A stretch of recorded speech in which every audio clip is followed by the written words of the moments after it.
I just love that intro song. I want to give a shout out to the late Sparrow, who is also my cousin. Hello and good afternoon, Detroit, and thank you for watching Beauty in the D, where we focus on power, wealth, and style, hosted by yours truly, Stephanie Coney.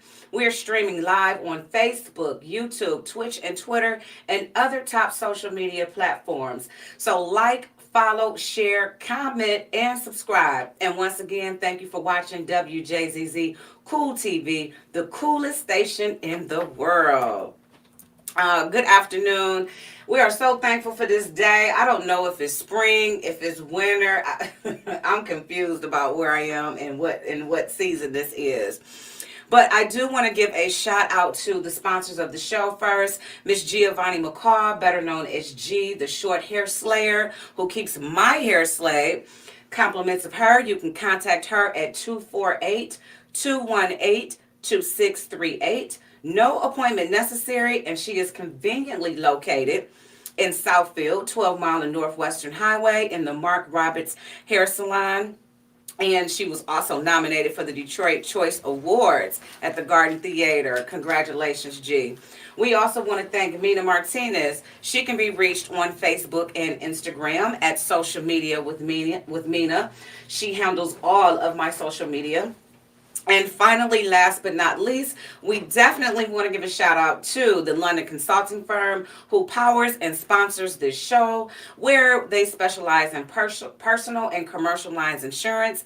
You can contact them at 313-895-7070 or visit londonconsultingfirm.com. I am so excited to announce our guest here today. I'm always excited, actually, to announce my guests because they never fail me with the information that they provide. But this gentleman here, we met in Atlanta, and now we're here today in Detroit together. And I'm going to be educated as well as you guys on renewable energy. So my guest today is Milton Duerod. Thank you for being here. He is a seasoned real estate broker, accomplished real estate investor, a skilled videographer with a rich professional background that spans over 3 decades. His diverse experience includes roles as a computer programmer, account manager in technical sales, and technical solutions consultant servicing Fortune 100 companies. For the past 2 decades, Milton has demonstrated his entrepreneurial proness, his journey that led him to renewable energy sector, igniting a passion to empower homeowners with knowledge and solutions to navigate the dynamic landscape of energy consumption in the United States. As the founder of Answer Solar LLC, Milton is dedicated to enlightening both residential and commercial clients on the benefits of harnessing solar energy. Welcome, good afternoon, and thank you for being here, Milton. Thank you so much for having me. It's a pleasure. Yeah, so I want to give everybody our backstory. We met in Atlanta, Georgia, where he was practicing real estate. I was practicing insurance, and we were both realtors. We were part of NARAB, the Empire Board of Realtors. And here we are. I'm back in Detroit. Milton is back in Detroit. And when I found that out, I just said, hey, Milton, you've got to come on the show. So again, thank you so much for being here. Thank you. So I want to start with just talking a little bit about you because while we were sitting here waiting, to come on live, we discussed some of your background, which was you're a graduate of Cass Tech. Yo. Yes, a Cass technician. And you also studied music at Wayne State. I never knew that, obviously that was your first passion, music. It was my first love. Music was my first love, yes. Studied music all through junior high, all through high school. Mm-hmm. Primary instrument was trumpet at the time. Then so you played other instruments? I played other instruments too, mostly brass instruments as well. And I also learned piano, and I also found out I could sing. Really? Yeah. You can sing also, so you are just multi-talented. Well, that's what they say. Okay. But yeah, I decided to pursue my passions to go to Wayne State and be a music major. I wanted to be a studio musician. I wanted to play behind the scenes. I love jazz. I wanted to play jazz. I studied classical music. Mm-hmm. And they say if you study classical music, you can play anything once you start playing music. Okay. So I wanted to become a jazz musician. went to Wayne State. My mom was in my ear, said, you know, you're good at music, but you should get something else under your belt. I'm like, yeah, you know, as most 18 and 19-year-olds, she's like, what does she know? Yeah. Well, I got to Wayne State, I understood, and I learned that it's not necessarily who you know, it's who knows you. And it was about the business of music. And I'm seeing all these people who I'm not familiar with. Most of them don't look like me. Like, maybe my mom is right. I better get something else under my belt. I'll just make music. It's still a passion, but I'll study something else as well. So then I went to music, and eventually I went to computer science and graduated in computer science. So from music to computer science. But there's a correlation. How There's a correlation between music and the creativity of music correlates to the creativity of computers. I was a programmer, and I was a programmer for about 30 years. I went to IBM, and you know, just... That's a long time. That's a long time. And I don't meet, me personally, a lot of African Americans who are into computer programming. Yeah, well, there's a correlation because I had that foundation in music, and that it's still in me. Okay. And that correlated to computers. I could be creative with computers. You can solve problems in more than one way. Okay. It's not finite like math, right? There's only one answer. That's there are it. many answers and many ways to approach that answer in computers. With computer programming? Yes, computer Really? programming. Yes. Okay. So, I have a passion for music myself. I used to play the flute. Oh, okay. But when it comes to computers, as you can see, I can barely figure out how to download my own music into a flash drive. So the correlation is just not there for me. But kudos to you for putting that correlation together. So computer programming, let's talk about what you did, and also what do you think, since you've been in it, we're in it for 30 years, I would also like to know what are some of your thoughts with the integration of AI in everything, you know, coming from a computer programmer background. Well, I think I can probably echo the sentiments of a lot of people. It's very scary. Yes. Because it's, you know, it can be used for good, but it can definitely also be used for bad. I was reading an article about Tyler Perry, how he had an $800 million project to add on some more studios. I just saw more that. sound stages, right? But then he halted the project once he learned how powerful AI is. He said, well, I can do what I was going to do with these sound stages just using AI. So it's here and it's in your face, and we just don't know how far it's going to go. We're just trying to harness it at this point, but it's very scary. But from being, you know, in that industry, it's very exciting.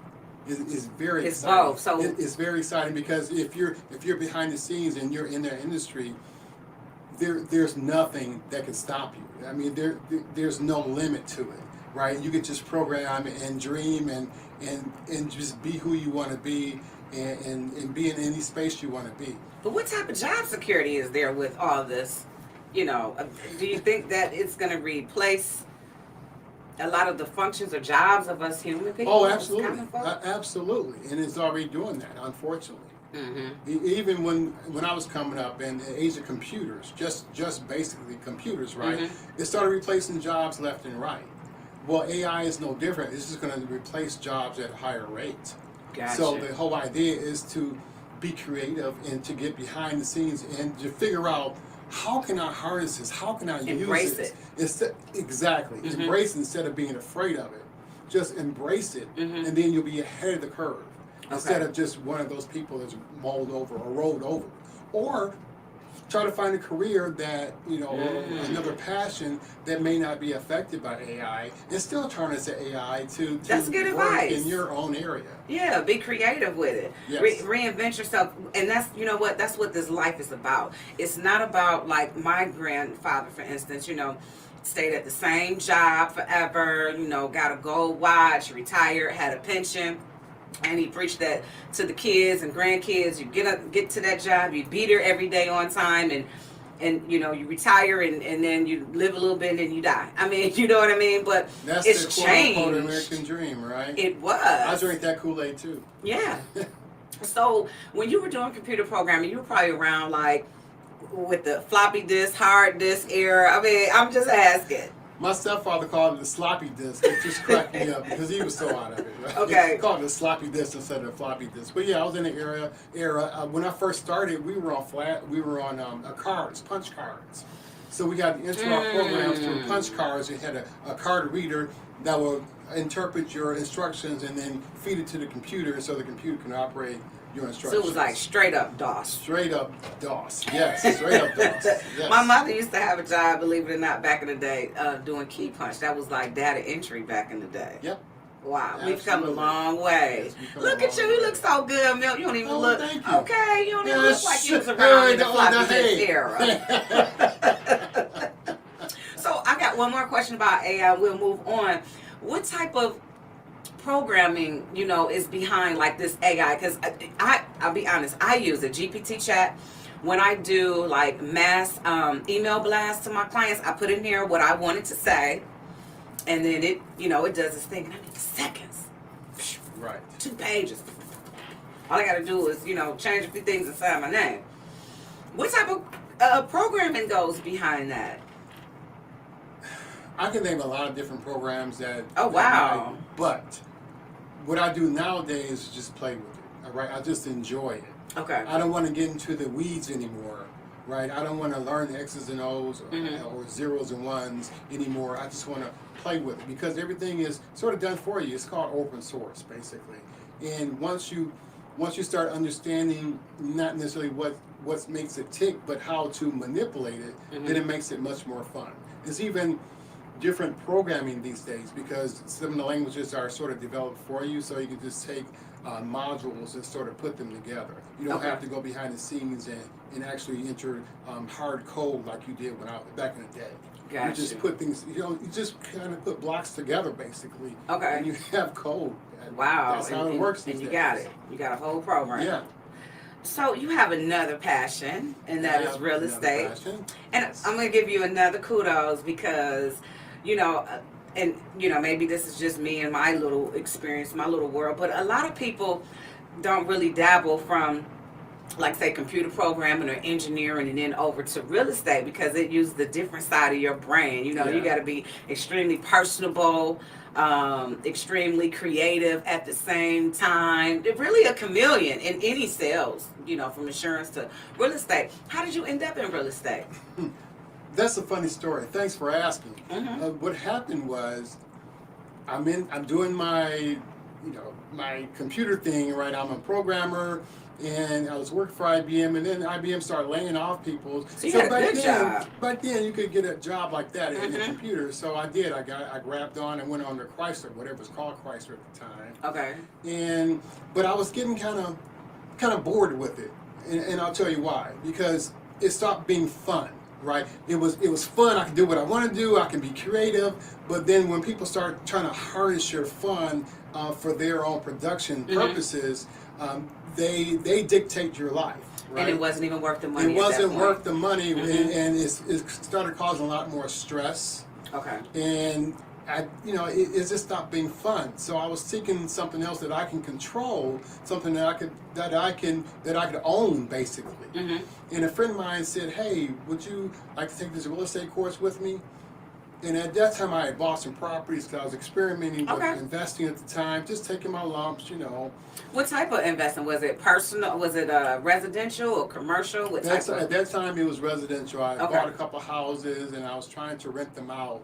Just taking my lumps. I was taking my they were landlording me because I didn't know what I was doing. You was landlord and you wasn't slumlord, no? No, I wasn't. Okay, you was landlord. No. Okay. I was trying to help the world, and they were taking advantage of me because I just didn't know. I was green as grass. And had a good heart. I didn't know. Yeah, I didn't know what I didn't know. Okay. So I learned quickly, but you have to learn and go take your lumps, and sometimes in what you're learning. So I got a couple houses, and my friend said, "Hey, you want to take a real estate course with me?" I said, "Sure, I can learn more about real estate. In fact, I have a couple houses. I want to transfer these houses into apartment buildings at some point, and then later on into assisted living centers. I wanted to have assisted living centers all around the state." Wow, what a great goal coming from being a musician to a computer programmer. We got to give a quick shout out though again and let the people know that you are watching Beauty in the D, where we focus on power, wealth, and style, hosted by yours truly, Stephanie Coney. Again, we are live streaming on Facebook, YouTube, and Twitter, and other top social media platforms. Guys, remember to like, follow, share, comment, and subscribe. And don't forget, you can call in and ask this gentleman questions. You can contact us right now at 313-355-6018. So you wanted to build assisted living centers and apartment buildings, and then so what happened after that? So I took the course. She signed me up for the course. I said, sign me up. It turned out to be a pre-licensing course for a real estate agent. I'm like, pre-licensed real estate agent? Sales? I can't do sales. Well, that's crazy. Sales?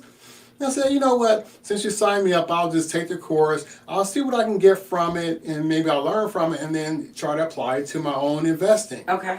Well, it didn't tell you anything about investing. It just tells you how to do a deal and how to pass the exam. So I passed the course. I went on and took my state exam because I was actually a computer programmer with a real estate license. I had no idea what to do with it. I heard you had to put it under a broker somewhere. So I found the broker. Okay. And I put my license under the broker because I passed the exam the first time. Okay. Kudos. Of course you did, Cass Tech. Well, hello.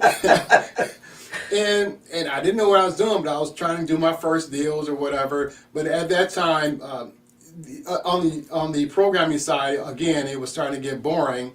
And so I decided to go full force into real estate. Okay. And I became a real estate agent. Okay. And then I started just learning the craft. It was exciting at the time. What I didn't realize was that I didn't have that same creativity, the same creative juices that were, I guess, born through programming. I had to create my own energy, create my own creativity. So you reinvented yourself. I reinvented myself big time. Talk about that, please. Well, what I had to do was get some creativity, and the way I did that was to do my own marketing. And so I started doing my own marketing, and I started learning more and more about computers, how to market, how to do things online. I learned about, all the different online platforms, how to actually market myself. I learned how to take pictures. I learned how to do video. That's how I got the videos. Yeah, I started learning. So you didn't just jump into videography. Yeah. It was because of the real estate. Right. It was a progression. Okay. So I have these two things, right? I had real estate and then I had photography growing, right? And then I was able to incorporate my computer learning into all that and my creativity. So that started making real estate fun again. Then I became a broker because I always had a thirst for more knowledge. I was going to say, what made you go from being an agent to a broker? I didn't necessarily like school, but I liked learning. Okay. So I decided to take the broker's exam because I wanted more knowledge. Well, it just so happened that people saw my success and they wanted to join me. So that's how I formed my own brokerage, Motion Realty at the time. Gotcha. I'm still running that brokerage today. Yes, you 20 are. years later. And it was just about knowledge. So I got to put everything together, the computers, the creativity, the marketing, and then that burgeoning passion for photography and video. I just put it all together and started running my own real estate agency. Wow, Milton, you are so creative and interesting. Yeah, it was fun. It's just fun. I almost feel like you've had like 9 lives around here. All these different let's go for 10 passions. Okay, let's go for 10. A lot of different passions. So as a broker, you had agents working for you? I had agents working for me. At the time, it was a small brokerage, but I still had about 20 agents working for me at the time. That's not small, 20 agents? And they were producing? Well, they were there. They were there.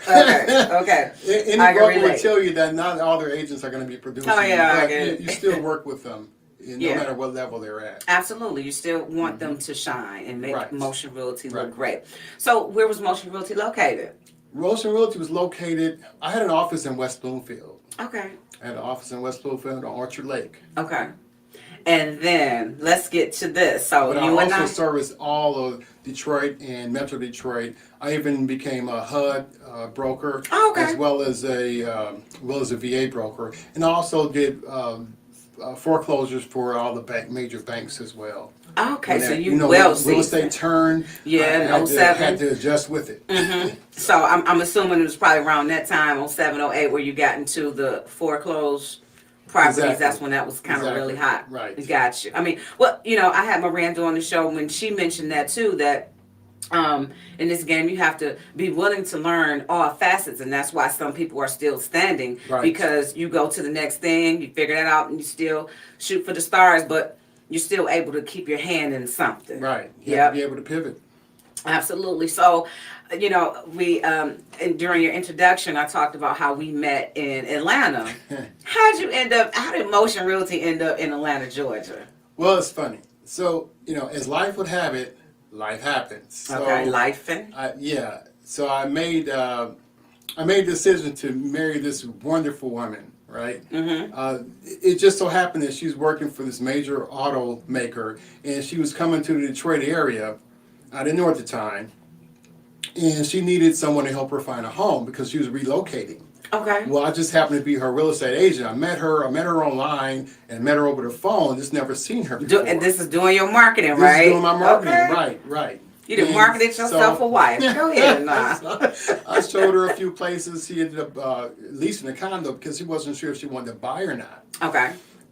Strictly professional. We had a good relationship. But I just kept in contact with her as I do most of my customers. Okay. But we had this. It was just organic. We had this easy flow. We talked well. Then we ended up going out, and then we ended up getting married. And then a situation happened where she got a promotion, and she was able to go to Georgia. I said, you know what? I can do real estate anywhere. Absolutely. So that's how we ended up in Georgia. So we were in Georgia for about 6 years. Okay. Until another promotion came, and here we are again here in the Detroit area. Shout out to Mrs. Duerod. You girl, you just keep getting promoted, going all up and down 75. So, how did you like doing real estate in Atlanta? Atlanta is a different market, it's a different beast. Atlanta is very different. Very different. Very hustle and bustle. Mm-hmm. Everyone talks about the traffic. It's true. It is. The traffic is terrible. I'll drink to that. If it takes you a half hour here to go somewhere, it takes you 2 hours in Atlanta to get there. It's That's just true. traffic. It's terrible. But the opportunities are different. Sometimes better, sometimes not as great, but they're just different. You just have to adjust no matter what the situation is. And I liked it. The weather's wonderful. It feels like we're in Georgia right now. That's what we were talking about today. Yeah. It feels like we're in Georgia today. Mm-hmm. Like a Georgia peach fall day. So, we met with Empire Board of Realtors. Yes. What other real estate professional associations or organizations are you involved in? Well, of course, just about everyone who's in our profession, who's doing things professionally, is a member of National Association of Realtors, right? And then there are other smaller organizations I'm members of. I'm also members of a few boards of, what am I trying to say? Commerce boards or just different boards or different, either I'm, involved as an officer or involved as an ambassador. It's always helpful when you're an entrepreneur to be involved in things And so you can serve. see things and definitely serve. Yes. So I hope you realize that was a tee up for something else. Uh-oh. So I am a proud member of NARAB and Greater Detroit Realtors Association, and we would love to have you Well, come I and used to join be a us. member before I left. Okay. And I plan to be a member again. All right. Well, Because I'm I've see only you at the been next back for a month membership. or so. I know, but I got to jump on the case. Okay, I I got did you. you like that in Atlanta too. Yes, Like, you come did. on over here to Yes, you Empire. did. Come on over here to Toastmasters. So I'm teeing it up again. Y'all hear that, Gidra? We need them on our team. No, we'd love to have you. Though, But seriously. you know what? I'll give a shout out to Gidra as well because it's because of that organization. That's how I got one of my REO contracts, one of my real Really? estate owned contracts. Yes. Okay. Because I attended some conventions and just so happened that this particular agency was looking for brokers and agents, and that's how I ended up signing on to get some more business. So these are great organizations. Yeah, see, I'm finding out more about you as we go along that I did not know. So now you're doing renewable energy consulting. Yes. Please educate me and our listeners on that. What is renewable energy consulting? Okay, well, renewable energy is energy that is renewed faster than you can consume it. For instance, the two major renewable energy sources are wind and solar. Something from the sun is always renewing, Wind, you can never replace it. It's always renewing, right? So those are the two major sources. So my concentration is on solar and solar panels for consumers, for residential homes, as well as businesses. How So does I it concentrate work? on that. How's it work? Yeah, let's start. I want to talk about both aspects from a personal side and a commercial side. Okay. For me, a homeowner, what does that mean to me? What that means to you is, let's just talk about solar in general. The way solar works is that the sun is there every day, right? Mm-hmm. So if you harness the energy I don't know, from in the Detroit sun, sometimes I don't be feeling well, the that's sun, but okay. it's okay. That's why I need we vitamin have D. rays. Even though you can't see the sun, we have sun rays that Okay. come through, even cloudy days. Okay. Sun still comes through. We harness the sun with panels. I won't tell you the makeup of the panels, it gets too technical, but we harness the sun with the panels, then we convert that energy into renewable or usable electric energy for the home to drive your own. So you're So running how? your own Is this on the panel. roof? Is this in the backyard? Is this on the garage? How? Most of the time it's on the roof. The panels are on the roof most of the time. We do have situations where there's on a pole or some other orifice, but most of the time the panels are on the roof and they're facing up to the sun, mm-hmm. and they're absorbing the rays from the sun, and then they do that conversion within what's called inverters. They do that conversion from that sun power to electrical usable electrical energy. That's the same kind of energy you're getting from here. We use DTE a lot, right? Yeah. So you're buying DTE energy. They're doing the same thing. But so with solar, if you have solar in your roof, you get to be your own power plant. You won't have to necessarily buy that energy from DTE. So I'm just, and forgive me because I'm so new to this. No, it's okay. I would love to explain. So is it storing up the energy or like using this solar, can I go on and power up my internet and microwave and air fryer or whatever, Well, let me ask you this. During the daytime, the sun is out, right? Mm-hmm. During the nighttime, is the sun out? No. No. So solar energy works on the sun. So it works when the sun is out in the sky. So that's when it's pulling in the energy and then it's transferring to your home to power it. Now, you can't have something called a battery. You can't have a battery to store the energy once it's being taken from the sun. You can store that energy so at night you can pull that energy back from the battery. Because solar you don't produce solar energy during the night.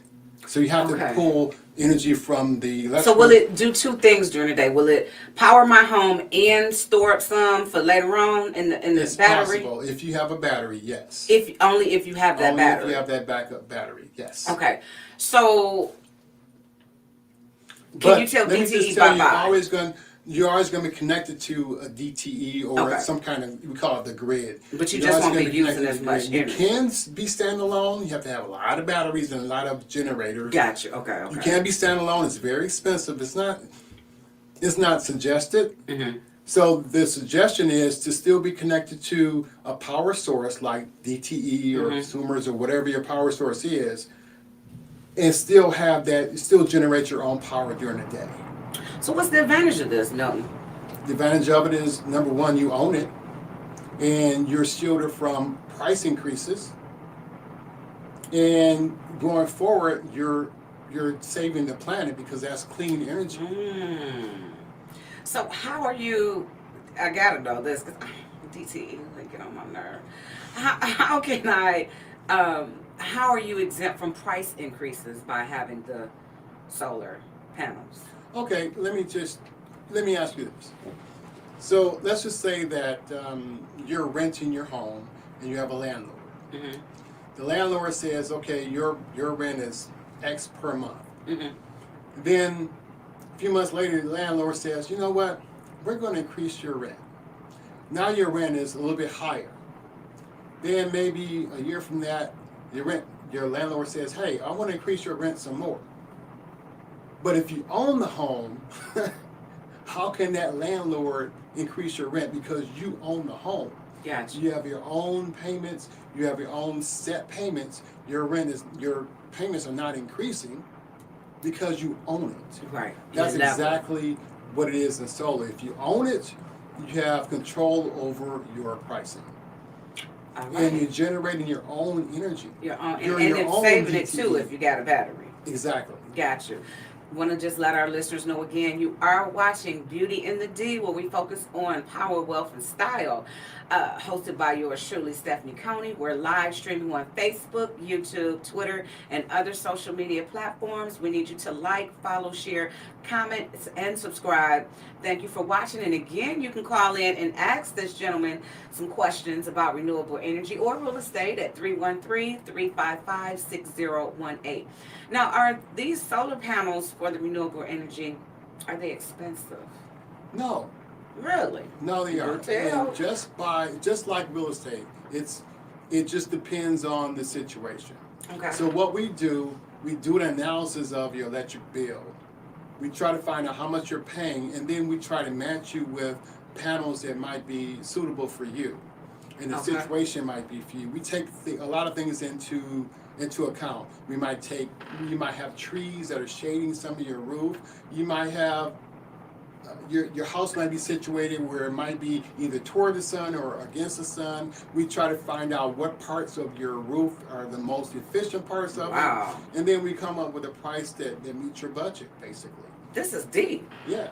And unlike buying a home, what's the biggest barrier for a person buying a home? It's usually the down payment, right? A huge down payment. With solar, with us, there's no down payment. So we say if you're able to pay your electric bill, you're able to afford the solar because your solar payment replaces your electric because you're producing your own electricity. Okay, come on and sell me, Milton. I need to get an idea of a price range. I'm a homeowner in the city of Detroit. Okay. House is about 1,500 square feet. I can't tell you if I'm facing to the north or south of the sun, but I know the sun hit the house every day. What would and it's only myself and my daughter, so I don't think we use as much as DTE says that we do on my bill. What type of price range am I looking at? Well, let me ask you. Your profession is insurance, right? If a person asks you how much is my insurance going to be, you wouldn't know until you did that analysis assessment. And right. I'm not avoiding your question. I'm just saying it's an individual. It's a case by case basis. Got you. But I can almost guarantee you that it's going to be cheaper than what you're paying in electricity right now. And so, I finance it? If not today, then years from now, because we can save an average homeowner over $10,000 of payments basically throughout the term of the loan. It is a loan, but you're going to be saving more than you're spending. Got you. So, if I had this right, would I have a need? I would no longer have a need for a generator. And I ask that because in certain areas in the city of Detroit, zip code 48227, 48228, it's terrible when the wind blows too hard, the power is out, okay? So a lot of people are purchasing generators. I mean, these companies are really getting paid on these generators because they're not cheap either. But a lot of people I know personally, have generators. Would this replace the need for needing to have a generator should the power go out in your area? No, it won't replace the need. It would enhance the use of the generator. So when the power goes out, normally if you don't have a battery backup situation or a generator, if your power goes out, even if you have solar, your power goes out. Because what happens is with solar, it has a switch and a safety switch. And so if your power stayed on, if your solar stayed on, if you were still producing solar and you didn't have a battery or anything else, it didn't switch or anything, it has to go out with the normal power, because if you still have power in your house and your power outside went off, then it will send power back to the lines, and you might have linemen working on the lines, it'll shock them. So it has to switch off by law. But if you have the battery. But if you have a battery or even a generator, then you continue to have that power in your house, even if the DTE or whomever is out, you have a power outage, you can still have power, continuous power. Because I would own it. You would own it. Got you. Okay. So, is the battery piece expensive? Because you keep talking about it like it's separate, It is separate, actually, and today the technology for for batteries today, the batteries are great and they've come down in price, but they're still pretty expensive. And I'll just be honest with you, the batteries are expensive. We don't make any money off of batteries, so I can really tell you that the batteries are expensive. However, if a person really wants a battery, then we'll get them a battery. But we always suggest a generator because generators are cheaper than batteries. And they last longer and they will hold up longer than a battery. A battery's only going to give you so much time. Sometimes you have to have a bank of batteries. Well, a generator will last longer generally. Okay. But on average, the battery would last, what we talking like a few hours, if you have days? a 1,500 square foot house, if you have one battery and you're trying to, it will, let's just say that you're probably connecting or controlling one or two zones. So it might be your refrigerator, it might be your kitchen, it might be maybe another plug somewhere else. Okay. For maybe a couple hours. Gotcha. Okay. So it just depends on how many batteries you have. Got you. It kind of sounds like I had to purchase a generator over the summer. Okay. I got it from, Harbor Freight. Okay. And so it ran off the gas or whatever. And it was it gasoline or LP gas? It was gasoline. It was gasoline. Okay. And it only powered, certain, like what you just said about that battery. Yeah. So I was concerned with my refrigerator, of course, some fans, because it was hot. It was in the summertime. It was during the storm. So I was okay with just being able to watch some TV. I had my internet, or whatever, but it didn't power the whole house. So I'm assuming that battery kind of works like that gas generator that I had. It's the same way, yeah. And I didn't like the gas generator. Different sizes of batteries, and then we can also put them in banks. Okay. To make to have more of a backup situation. Okay. But economically speaking, a generator might be more cost effective. Gotcha. And you can also have a whole house generator, as you probably know. Yeah. They're more expensive, they will control they will back up your whole house in case something happens. And a lot of those work on natural gas as well. Okay. See, and that's what led me to look at. So immediately after I bought the generator with the gas, I had a company come out and give me a quote for a generator. I didn't like that. To me, it was kind of dangerous.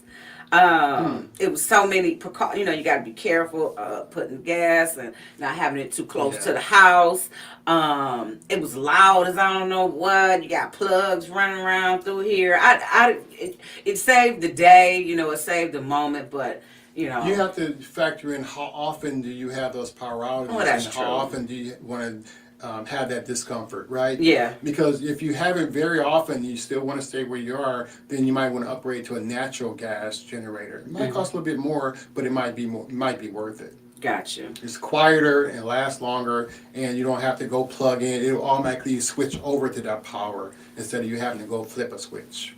Now, you do commercial as well. We said that you do the residential and a commercial. Talk about the difference between, is it the same concept with the commercial properties as it is with residential in regards to the renewable energy? Concept, yes. Concept-wise, yes. It's the same concept. The same type of energy. It flows well, except that the components and the panels are bigger, or you have to have more panels sometimes with commercial situations. In commercial, however, you can qualify for certain grants that you can't qualify for in residential. Now, we do have some of those grants in residential, but in commercial, you can qualify for even more grants and have more depreciation and so on and so forth on the commercial side. So it can be really, really beneficial. For instance, nonprofits can really, really benefit from it.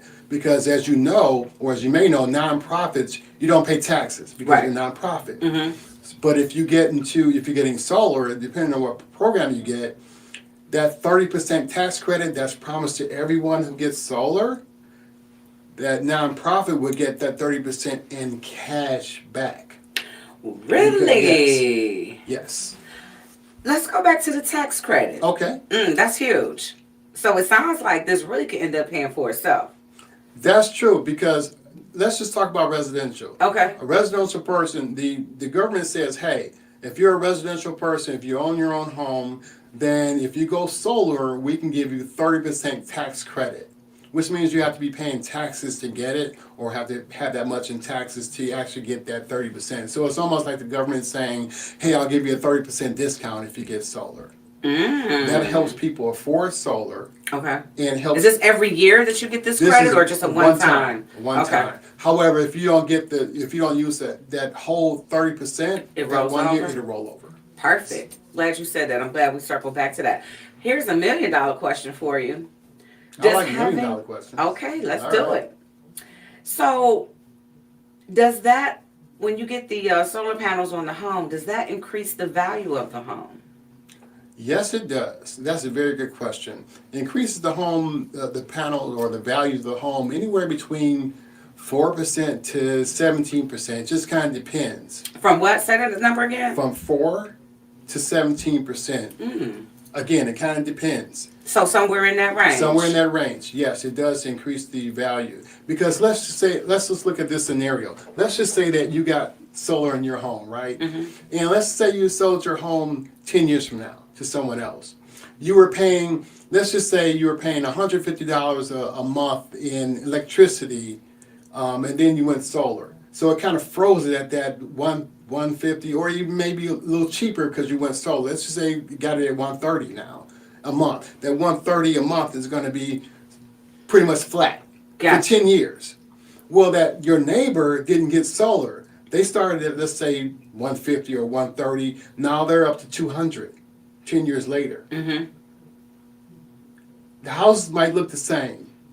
Apples to apples. Which house would you pick if you were a buyer? I mean, it goes without saying. Right. So it has a lot of features, this renewable energy. So you could possibly increase the value of your home from 4 to 17%. Not to mention, that's a huge selling factor for the seller and the agent who's helping you sell the home. Like, wait a minute, here's a feature here.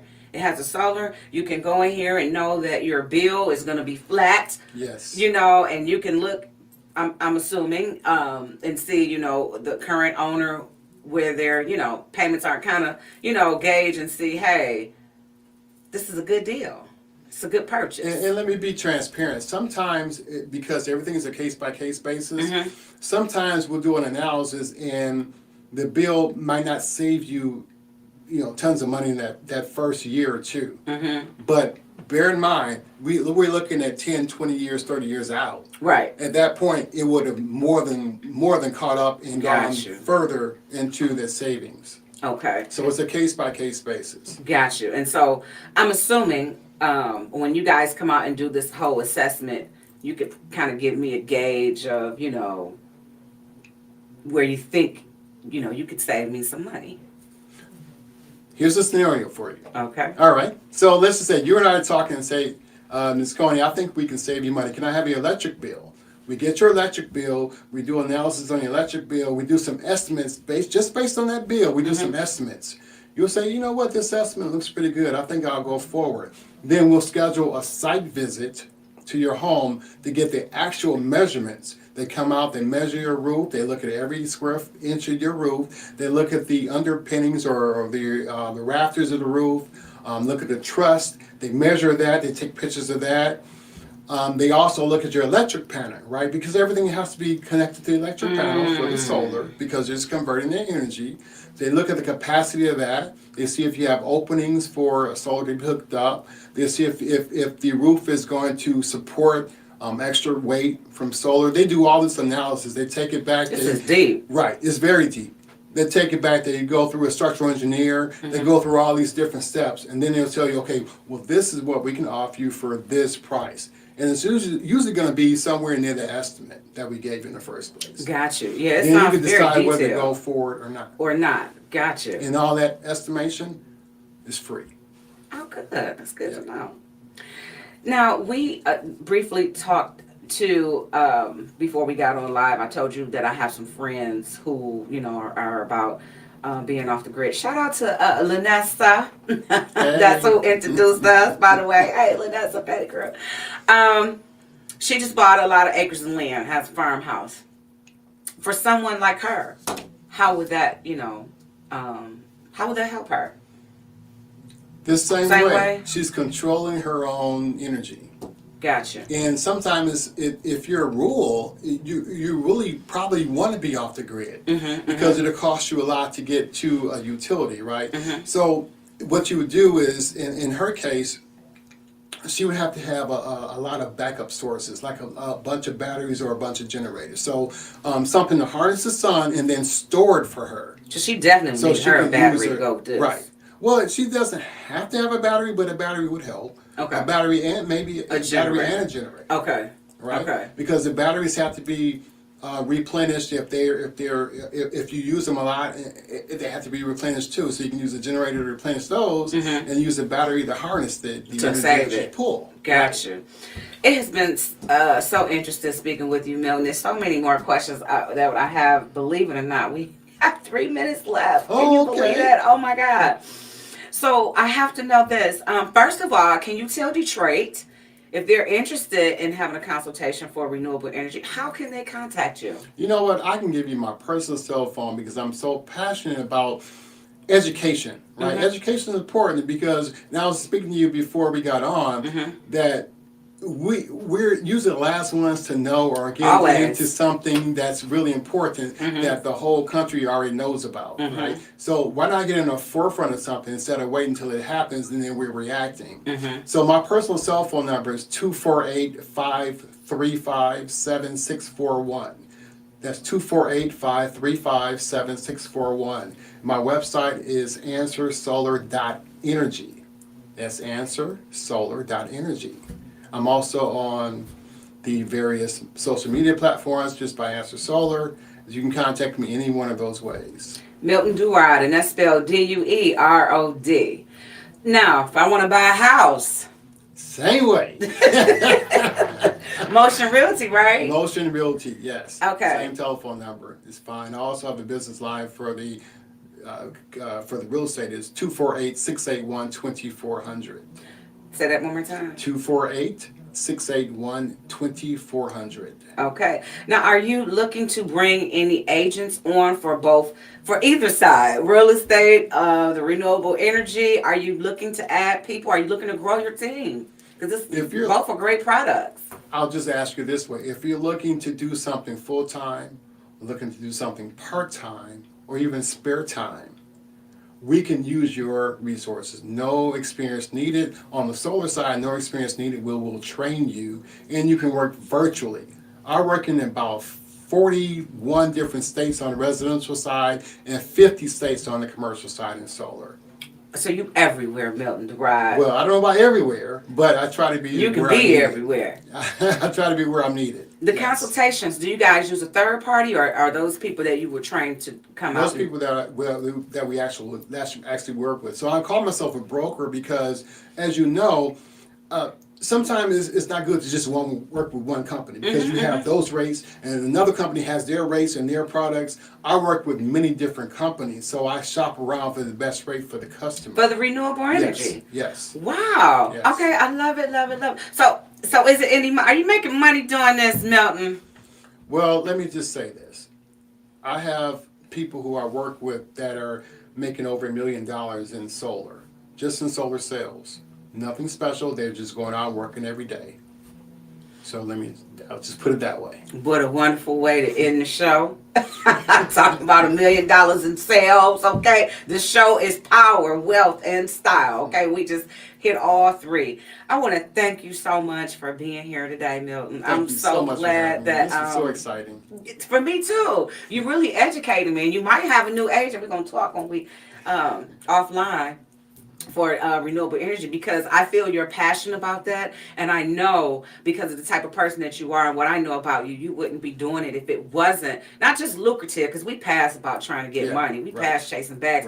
We're about empowering our people and ourselves and making life better and greener and cleaner if possible. Yes. So thank you. I appreciate you for being here. Thank you, Detroit, for watching. You were watching Beauty in the D, where we focus on power, wealth, and style, and any and all things happening in the city of Detroit. And we love jazz. Thank you for watching. Thank you, Milton, for being here. And we'll see you next week, every Saturday, 1 p.m. on WJZZ Cool TV.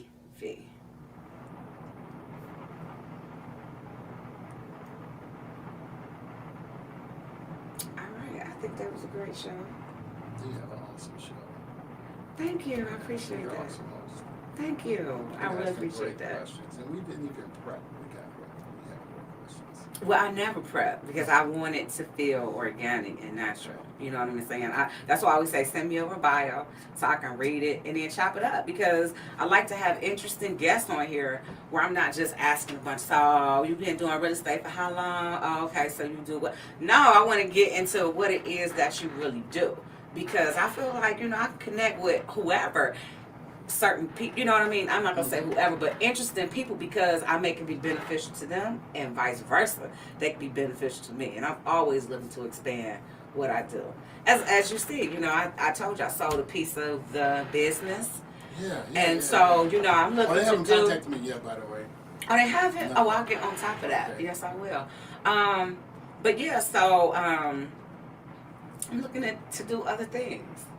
Kind of like you. You just, how we said, the days of doing something for 20, 30 years, getting to go watch retirement, that's not the way. I'm trying to build a legacy, Because the industry doesn't respect that. Say, oh yeah, thank you for your 20 years of service. Bye-bye.